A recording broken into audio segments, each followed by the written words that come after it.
अखिलेश जी तो आगे, लेकिन विखिलेश नहीं आए। नहीं, बहुत धन्यवाद आपका और इस मंच पे बात रखने के लिए और बुलाने के लिए।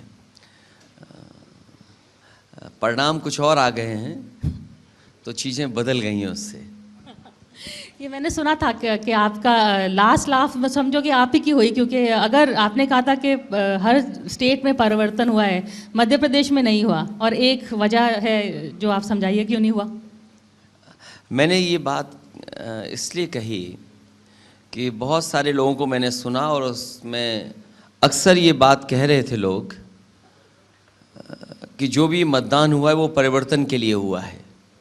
राजस्थान में कांग्रेस की सरकार थी, जनता का वोट पड़ा और जनता ने बीजेपी को चुन लिया। छत्तीसगढ़ में जहाँ पर बहुत ही उम्मीद थी कि सरकार दोबारा लौट करके आ जाएगी, बाद में ये कहा गया कि जनता परिवर्तन चाहती थी, मतदान हुआ वहाँ। तेलंगाना में भी परिवर्तन हुआ, मध्य प्रदेश में समाजवादियों का साथ होता तो परिवर्तन वहाँ पर भी होता। इसीलिए मैंने कहा सबसे चिंता का विषय भारतीय जनता पार्टी के लिए होना चाहिए कि अगर जनता परिवर्तन के लिए मतदान कर रही है तो आने वाले समय में जब लोकसभा का चुनाव होगा तो जनता एक बार फिर आकलन करेगी कि आपने कभी उन्हें घोषणा पत्र दिया था। और मुझे याद है जो पहला घोषणा पत्र बना था 2014 के चुनाव में, उन्होंने कहा कि देश में हम नए शहर बनाएंगे, और जिस समय बजट आया तो नए शहर बनना तो दूर, स्मार्ट सिटी के नाम पर उन्होंने कहा कि हम स्मार्ट सिटी बनाएंगे। देश की जनता सोचेगी कि कितने शहर उनके स्मार्ट हो गए हैं।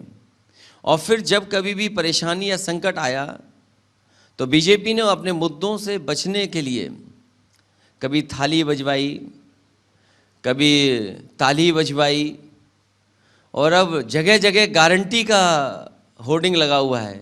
मुझे लगता है कि अब जनता से वो घंटी बजवाएंगे। तो ये तमाम उन्हें जो पुराने वादे किए थे, अगर पुराने वादे याद दिलाए जाएंगे, और जो सब लोग कहते हैं कि भारतीय जनता पार्टी जुमला देने में होशियार है, तो अब उन्हें परीक्षा देनी है।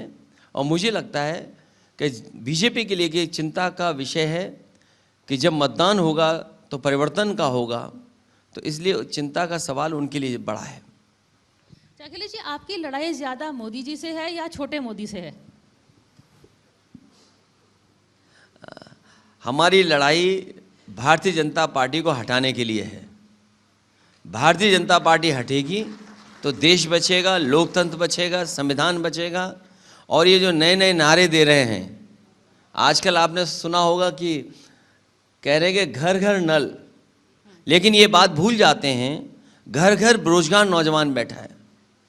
10 साल में इतनी बेरोजगारी कभी नहीं बढ़ी होगी जितनी इस सरकार में बढ़ी है। तो आखिरकार उनका, उसके लिए उनके पास जवाब क्या है?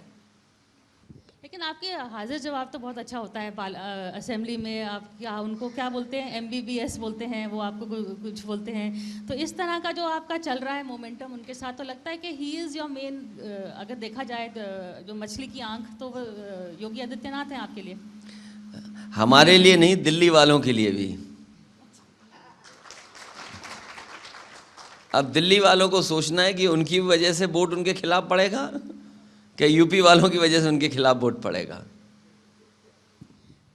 बीजेपी में भी दिल्ली वाले हैं जो थोड़ा सा उनको चिंतित हो रही होगी कि योगी की इतनी राइज हो रही है।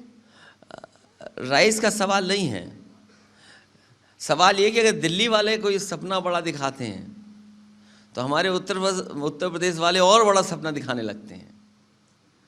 उन्होंने, दिल्ली वालों ने कहा कि हम $5 ट्रिलियन की इकॉनमी बनाएंगे, उन्होंने कहा हम $1 ट्रिलियन की इकॉनमी बनाएंगे। उन्होंने इन्वेस्टमेंट मीट की दिल्ली वालों ने, तो हमारे उत्तर प्रदेश के वालों ने ग्लोबल इन्वेस्टमेंट मीट की, डिफेंस एक्सपो किया, फिर एक और इन्वेस्टमेंट मीट की। तो जो दिल्ली वाले करते हैं उससे बड़ा लखनऊ वाले करते हैं।